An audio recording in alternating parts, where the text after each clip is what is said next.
The eThekwini Municipality is engaging with the Westville Ratepayers Association after residents stopped paying their rates to the municipality. Instead, the association created a holding bank account into which residents are paying their rates amounts. The Westville Ratepayers Association says it will release the money to the city once its demands are met, maintaining that this is a lawful exercise. Some households in the eThekwini have decided not to pay the municipal bill since July in protest against the municipality's decision to hike rates by 15.1%. For more on this matter, we're now joined by the association's chairperson, Asad Gaffar, and we did extend an invitation to the eThekwini Metro, but they failed to respond. A very good morning to you, Mr. Gaffar. Thank you so much for joining us. Welcome to Morning Live. Good morning, and thank you for having me. You took a decision not to pay your municipal bill since July in protest against the municipality's decision to hike rates by 15.1%. Why are you protesting about this rate hike? There's various reasons why we're doing this, and it culminates from engaging with this municipality for almost 3 years. Service delivery is an absolute zero, I would say. Infrastructure is collapsing. There's wasteful expenditure, there's various issues, and we've been trying to engage this municipality to try to get them to actually do what their core focus is, which is service delivery.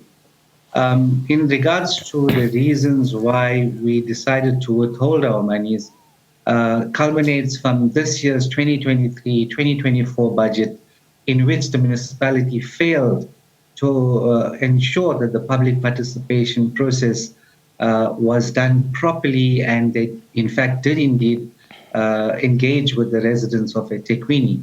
Unfortunately, that did not happen, and we then decided that, you know what, if you can't listen to us, you can't listen to our concerns, then unfortunately we're going to embark on a protest, and that's exactly what we've done. And you're no longer paying municipal bills until the municipality reduces its tariffs. How much do you want the municipality to reduce the rates by? I mean, did you come up with any proposals, and what did the Metro say? Well, in regards to the tariff, we put down 11 demands. One of the demands was that they needed to set aside the tariff for 2023-2024, and then we can start a renegotiating process. We do believe that this budget is not well thought out, and that they just basically thumbsucked the tariff and then, you know, just adopted it. And the proof of that is basically after we've started to engage with this municipality, they've listened to us and they've now reprioritized the budget. Now, you're reprioritizing a budget that you adopted 1 month ago, which tells us that the budget that you put out there was not an accurate budget. And hence we are saying, let's sit down, let's engage, let's have the discussion, let's understand exactly what you need to do, and then we can take it from there.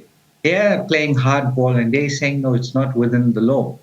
But the fact is that within the Municipal Finance Management Act, it does give the mayor that power to redo the budget, so to speak. It's left up to them. I mean, at the end of the day, we're still seeing a lot of unnecessary, fruitless, and wasteful expenditure, and that needs to stop. I mean, just looking at some of the pictures on your screen that are floating past, in the one section where the road collapsed in the township. In that particular road, a person who used to stay in the area and was studying in Johannesburg was unaware that the road had collapsed. And this person drove over the road and lost her life. This is totally unacceptable. I mean, the municipality failed to put up a barrier and warning signs that that road is not usable. I mean, there's sewer flowing all over the place. The pump stations are not working. The wastewater treatment plants are not working. And this municipality is more focused and worried about parties and soccer, having soccer and hosting soccer games and the July handicap. Those are not the core function of a municipality. The core function is service delivery. And this is what we're fighting for. Now, Mr. Gaffar, do you want to explain the trust account into which households have been paying their monthly rates rather than into the municipality's account? I mean, who is accountable for it and how's that going to work? We are accountable we started off as the Westville Ratepayers Association. The momentum has grown. We're getting support from across this eThekwini. So we didn't want to limit it to just Westville. In terms of our dispute, when we did declare the dispute, we declared it on behalf of every citizen of eThekwini. So we have now evolved into a much bigger organization called the eThekwini Ratepayers Protest Movement. Anyone from within the city is able to join into this campaign. We are holding the account, and it's in the name of our bank account. The money is held in trust. It's a separate account. We are a registered NPC, so our funds are audited, etc., etc. And people trust us, and people are depositing their money into our account. And it's about standing united, and that's exactly what all of the residents are doing at the moment. How much are we looking at? I mean, how much has been collected since July so far into this account? So the protest started in regards to the tariff increase from July. We only started to collect funds from around the 4th of August, and this is in relation to the July utility bills. We started a little bit late because a lot of the residents had already made payment to the municipality. Some of them had debit orders, and one of the reasons why many didn't take part, so to speak, is that the municipality failed to issue them with any July utility bills. Now, we do believe that was strategic on the municipality side by not issuing the July bills. But again, that's an illegal aspect because everyone is entitled to a utility bill. Mm-hmm. Nevertheless, we started on the 4th of August and we had to close by the 10th because that's when most payments were already due to the municipality. We collected 700,000 rand. That's what we at the time when we closed. From that time to now, it's probably grown a little bit more. But we do believe that by the 6th or the 7th of next month, we'll probably double that or triple that amount. Now, do you want to take us through the recent meetings between officials from the eThekwini Municipality and the ratepayers, which you do understand came to a deadlock? And I do understand that you reportedly led a walkout of about 20 or 150 ratepayers representing 25 associations. And at that meeting, you apparently disrupted the mayor's speech. No, I didn't disrupt the mayor's speech. I basically stood up on a point of order. And the reason for that is the mayor was talking about the legality and what ratepayers can do and what ratepayers can't do, and that it's illegal to withhold your funds, etc., etc. And that was not the purpose of the meeting. I mean, we accepted the meeting on the premise that we were going to have discussions insofar as our dispute was concerned. And that's what we were, the expectation was from our side. The fact that the municipality came to give us a speech, we were not happy about that. And in the first meeting, the mayor of the speaker of council was the chairperson. And he was sort of trying to, block whatever we needed to say. And they limited the time for us to make the presentation. They only gave us 10 minutes.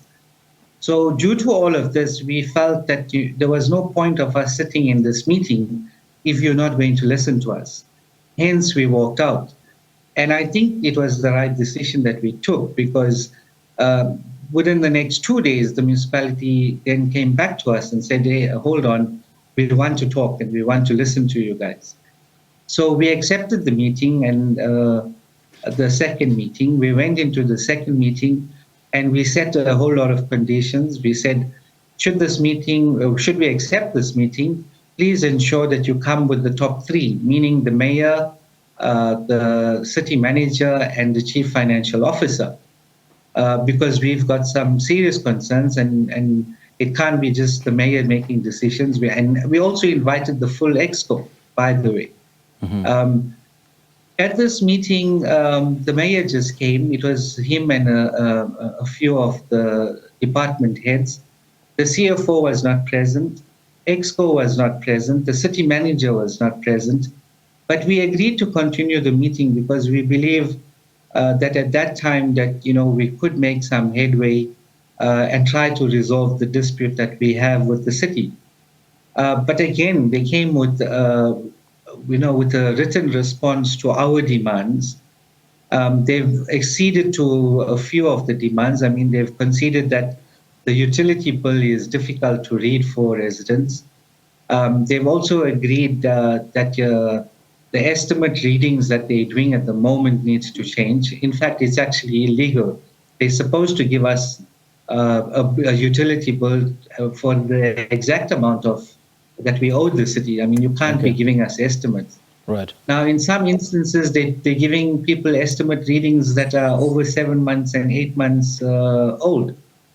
Now, we said that needs to stop. So, Mr. Gaffar, unfortunately, we are running out of time, but your constant argument is that what you're doing is well within the law. But isn't it up to the court to decide what's justified and what's not?